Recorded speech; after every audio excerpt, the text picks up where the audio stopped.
My sobriety date is August 11, 2016. I have two sponsors, which it's a long story, but I have two sponsors, and it's kind of worked out great for me, and I'd like to try and keep them both. It might be selfish, but it's working for me. This is my home group, and so I'll just get started. I grew up outside of Buffalo, New York, with an older brother and a younger sister, and I grew up in a good family. My parents were always there for me. I mean, I pretty much had, whatever I needed. If I ever wanted anything more, I had to work for it. But throughout school, I had excellent grades. I was an honor student. I think the first time I got drunk was my dad's 40th birthday party. I think I was 11 or 12. And it wasn't like, wow, it wasn't something that I did and was like, wow, I can't wait to do that again. I mean, after that time, I don't think I did again later on until high school. And that's kind of when things started taking off towards getting closer to graduation. I got accepted to college, and when that happened, it was like time to party, and that's what me and all my friends did.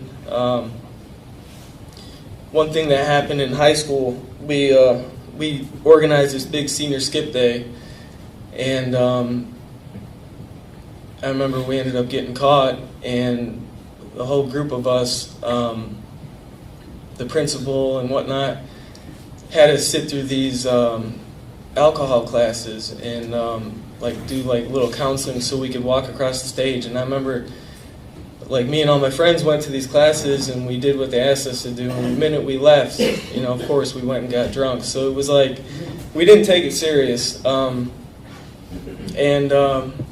I got older, and when I went away I went to school right after high school. I went to college, and man, looking back, I know God was walking with me back then, because I originally started going to school to be a pharmacist, and that would not have worked out good. So I ended up switching my major to international business, and when I was away at school, it's kind of when things really started getting out of hand. It's like I would get drunk and I would do things that I would wake up the next day and I would regret. Decisions, like my decisions were just, I'd make poor decisions, and it was all the root of alcohol. It's going to be hard to tell my story without other substances. It's a big part of my story. That's kind of when I also started getting involved in other things like that. And it was, I was a smart kid, but I did the bare minimum, and I know a lot of that had to do with my drinking and drug use. Leading up to my graduation, I had an incident happen. I got jumped outside of a nightclub, and it was due to drugs and women and alcohol and whatnot. And I remember I couldn't take my one final exam that I had to pass this class, and I wasn't able to, I had to recover from my injuries. It was really bad. I had to get rushed to the hospital, and they thought I had internal bleeding and all that stuff. But so I was out of school for a couple weeks, and I ended up getting the final exam from one of the kids that took the class already. And I remember looking back at that and back then I was thankful I got beat up. I was like, man, if I wouldn't have got beat up like that, I wouldn't have graduated college. So it was just kind of just crazy thinking. So moving on from school, I ended up moving down to Charlotte, North Carolina, and I went to work for my best friend's uncle, and he was a big contractor. He did a lot of demolition and concrete work and site work. He was 7'6", 480 pounds, and I used to try and keep up drinking with him, and we would go out and we'd work hard. We'd work 5, 6, 7 days a week sometimes, but we'd always found time to go eat and drink and whatnot. And man, I mean, every single time I'd black out. I mean, it was something. It was an adventure every single time that we went out. Me just trying to keep up. But so I worked with this guy, and we traveled up and down the East Coast, and lived in hotel rooms for a while. So it was just, I mean, the party life was what we did. Just certain things that happened throughout those first few years. One thing I look back at, his business partner was going out of town to look at a project, and he had asked me to watch his dogs. He had 2 little dogs, and he had asked me to watch these dogs while he went out of town. And the first night he left, I got so blackout drunk that one of the dogs, to this day, I still don't know what happened to it, but it disappeared. It was gone. And I remember this guy coming back and like looking at me, asking me what happened to his dog that he had for 14 years. And I couldn't tell him. I had no idea. And that was just from my drinking. And it was like, I mean, I should have felt really, really, really bad, but we kind of laughed that off and just kept doing what we did.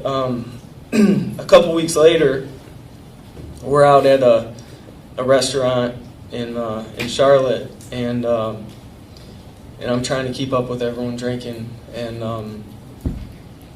of course I black out halfway through the night. I wake up the next morning, and my boss's wife is like shaking me, asking me like, "Where's my husband?"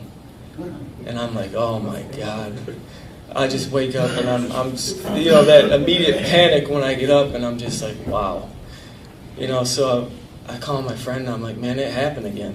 and he's like, "What do you mean?" I said, "I can't find Bill." So it turns out he had the dishwasher from the restaurant we were at drive him to Atlanta in the catering van to pick up a check. And so I'm sitting there freaking out all day, haven't heard from him, his phone's off. His wife's like glaring at me the whole day.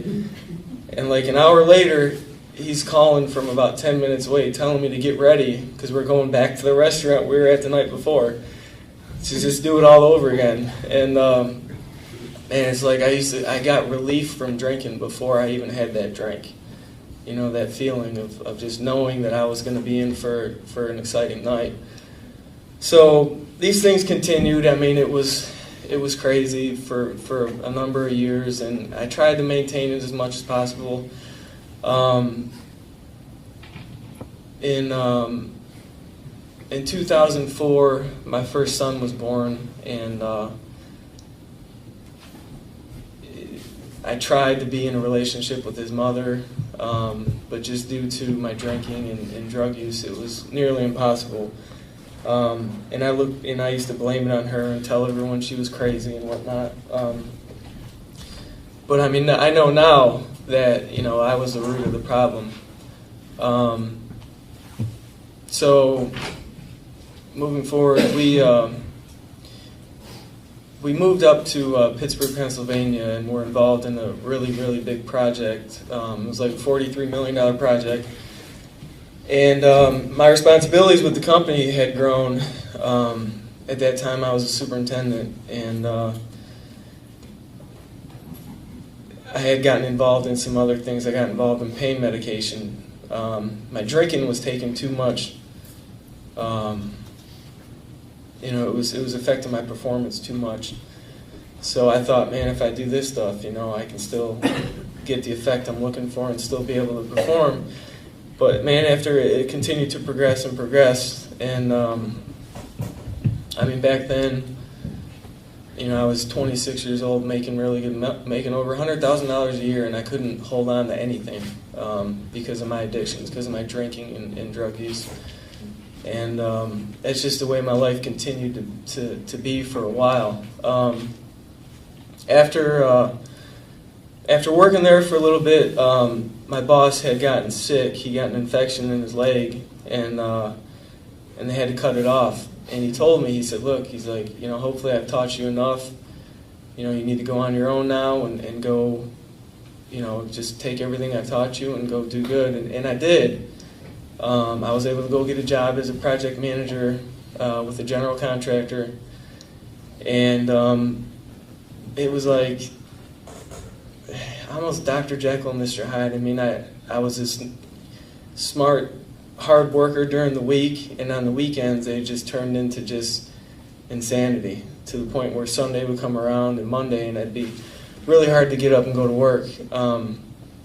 So I mean, that carried on for a while. I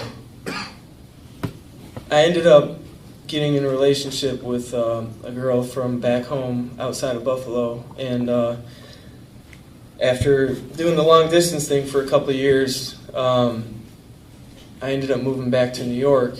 I took another job with another contractor, and her and I we got engaged, and we started building a house together, and I lived with her parents while that happened, and things were actually going really good. I had stuff under control for a while, I think for like 6, 7, 8 months. I was doing awesome at work. You know, I wasn't drinking. I was staying away from everything, and we ended up closing on our house. I think it was June of 2016, and you know, I was like, man, this is what I've worked hard for my whole life, to have this family life and to finally have a normal life. I've traveled forever. I lived on the road. I was really excited, really looking forward to it. My son had a room at our house. I mean, it was great. And 6 months later, she dropped a ring in my hand and left. And she told me that there was someone else. And I mean, it crushed me, you know, and it really did. And it sent me right back to everything, the only thing I knew. Really way worse than it had ever been. And I remember just looking back and like thinking like, man, you know, she cheated on me, this and that and whatnot. But really what it came down to is I had untreated alcoholism. And, you know, I never took my responsibility for what happened in that relationship. So things got really bad. You know, not even 9 months later, I lost the house. I think I was 30 years old then, had to move back in with my parents. Went to a little treatment center that I came out on more drugs than I went in on. It was weird. And you know, like always, I ended up getting back on my feet and getting some things back, doing good at work. And then I think that was 2011, I ended up getting in touch with some good friends I grew up with in Charlotte, and ended up moving down, and they have a scrap metal company, so we started a demolition branch of their scrap metal company. So I came down there to head that up, and you know, I backed away from the drugs for a while and just drank, thinking that was going to be the answer. And it worked for a little while. You know, it worked up until things started going good again. I think after, it was like always in my life, it's like it gets too boring. It got too boring, and I always needed something else. So I guess in 2013, I decided to, I wanted a girlfriend, right? So I went down and I met this girl. I don't know how else to say it. She worked at a strip club, and so we ended up, you know, she had an addiction problem. She had an alcohol and drug problem, and you know, I long story short, we ended up getting married, and you know, after thinking that I was going to maybe help her, and just, even though I wasn't like normal myself, but I thought I could help her with her stuff. The two of us together, it just turned out bad quick. I started messing up at work really bad, started missing days, My best friend had his wedding in New York that we all went up to, and I was supposed to be his best man, but I was so far gone that like they couldn't even have me get up there and do that in front of all these people, and no one said anything until they got back from the wedding. And I remember they came up to me and said, "Look, these are my employers now." They said, "We've known you our whole life.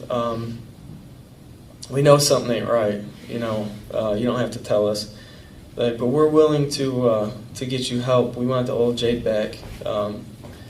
We're willing to send you to treatment, pay your salary the entire time, as long as it takes, just to get you back." And I remember looking at them and telling them, you know, "I'm okay. I'll be all right." And I pretty much walked away from this job, this career that I had going. And man, I tell you what, you know, walked away from my childhood friends to go use and drink. And it's just 10 months later, the police department kicked my door in, and I was arrested. I was tased trying to flush drugs down the toilet. I was dragged out in front of my neighborhood in my underwear and charged with trafficking, like 7 or 8 felonies. Myself, her, and another guy that was at our house were all taken into custody. And I was brought down to the jail, and I remember I couldn't eat or sleep for the first like 10 days I was there, coming off of all the stuff I was doing. I mean, there were so many different things that I was detoxing from. It was just crazy. And they put me in a turtle suit, and because they didn't know what was wrong with me, and I had to go into I guess the hole or whatever it is, solitary confinement, because they didn't know if I could be in general population or not. I started hallucinating after being in there after not eating or sleeping for 10 days. And I remember being in that cell and just looking around thinking like, wow, I cannot believe this is what my life has come to. My bail was like ridiculous, $250,000. There's no way I was getting out. My charges were severe. I think the biggest charge carried a mandatory minimum of 6 to 8 years in prison. And it was just probably one of the lowest parts of my life. And I didn't make my first phone call for, I think it was 28 days. It took until I snapped out of whatever kind of state I was in. And that's when I finally talked to my family and some other people. And I mean, the only thing I could do was just ride it out. So I sat in jail for like 10 months. I was able to get a good lawyer. And, you know, the whole time I'm in there, I'm thinking, like, man, you know, if I could just get another chance, you know, I'm going to do it right this time. If I can just get out of here, I'm never going to do this stuff again. I'm not going to drink. I'm not going to do drugs. I'm going to do good. You know, I'm going to be a father. I'm going to be a son, a brother. And my lawyer came about 9.5 months in and said, I think I can help you. He said, I'm going to get you out. I'm going to get your bail reduced. I'm going to get you out. And I just need you to do one thing. I need you to stay sober. And I said, no problem. You know, when are we doing this? He said, it's going to take me a few weeks. So I ended up getting out of jail. It was like 4:30 in the morning. And I was drunk by noon that day. And that drinking eventually led back to everything else that I was doing before, and it was way worse this time. It was once I had started, it was impossible to stop. Cassie, my wife, got out of jail. She got pregnant, so now we're both looking at going to prison for 6 to 8 years. A baby on the way, and we're both strung out again. And it was just like, wow. So this carried on for a long time. in January of last year, our daughter was born, and you know, today she's healthy and whatnot, but she was born to into addiction, and it was just, man, it was like, wow, just looking back at that, thinking like, how could this even happen? But she is healthy today, and whatnot. It took a while to get her out of the hospital.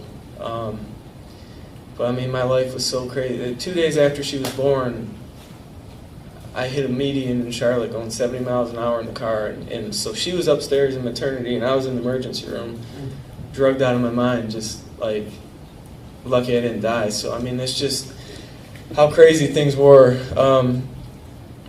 But when she came home from the hospital, I told myself, I knew I was a shitty father to my son. I knew I wasn't there. And I said, I'm going to be there for her. You know, I'm gonna do things right. You know, I'm going to be there to change her diapers and feed her and whatnot. And I tried. You know, I really tried so hard, but this disease had just pulled me away from it. It just merely made it impossible. And that June, you know, we got the biggest blessing. The judge suspended our sentence in Charlotte and gave us 3 years probation. And they more or less said, you know, you guys have a baby now, you have a family, like, go do the right thing somewhere. So we said, all right, we're going to try it. And we left Charlotte and we moved to Rayford, North Carolina. And we just brought the problem with us. Not even 2 months after I got sentenced, I was charged in Hoke County with 5 additional felonies and taken into custody, and just totally just sitting there in jail thinking like, man, I'm never going to be able to get this thing. Like, this is just the way my life's going to be. I'm either going to spend the rest of my life behind bars, or I'm just not going to make it. And I sat in that jail for another 3 months, detoxed again, and just really kind of was ready to give up. And I talked to my family, and they said, look, they said, we know, you know, this isn't you, and we want to help you. We're willing to get you out of jail if you go to treatment. And so I'm sitting in jail for 23 hours a day, locked in a cell, 1 hour outside of my cell. And I start making demands. I said, okay, that's fine. I'll go to treatment, but it's got to be co-ed. It's got to have a gym. Oh yeah, and a swimming pool. And, so they said, okay, yeah, no problem. So a couple weeks later, I get out of jail, and my friend comes to get me and takes me to Samaritan Colony. And I tell you what, there was a little gym, there was a pond. It wasn't co-ed, but it really was. It was the best place that I could have went to. I walked in there completely selfish and self-centered. I walked in complaining about my roommate snoring. Just really had no clue, you know, how to live. And it was that first week I did my first step, and I didn't even realize the things I was doing in my life, the way I was treating people, the way I acted, how I affected other people. And I read that first step in front of 11 strangers, and then they read some letters from my family that my family sent. I had to read, and I remember just breaking down. Like, that was my surrender point, just reading these letters and just crying in front of these total strangers. And I just said, man, I can't keep doing this. Like, I cannot keep doing this to everyone, to myself. And like, from that point, something changed in me. You know, a couple weeks into treatment, it's like that light turned on.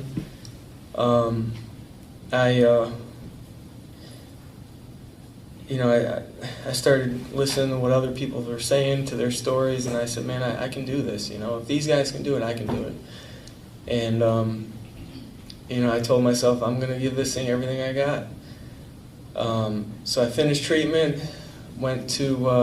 came out, went to live in a Samaritan house, which is where I currently stay at now. I got a sponsor, and I started meeting with him once a week.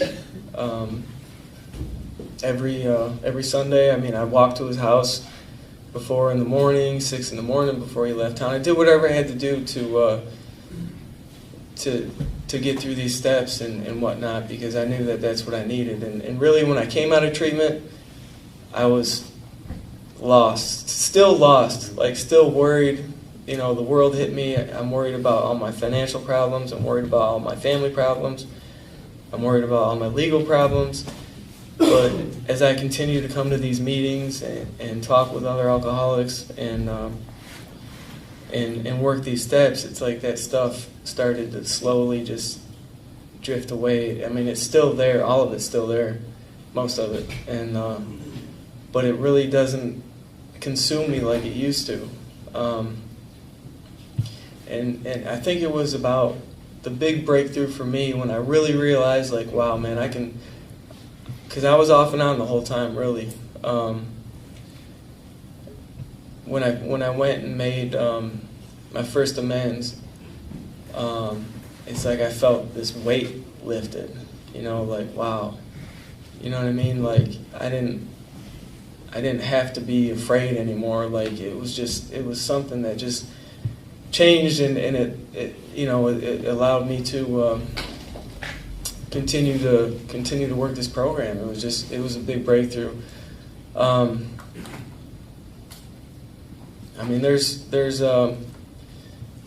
There's still days that things become a little overwhelming, but the things that I've learned in this program is I get up every morning, I get on my knees, I pray, I write my gratitude list, I do a reading, call or text my sponsor, and when something in throughout the day affects me, I call someone. I don't just let it build up and whatnot, because I know eventually that's going to lead to getting me drunk. It's been probably going to cut it a little short here tonight, guys, but it's just been an amazing experience for me, and it took me a long time to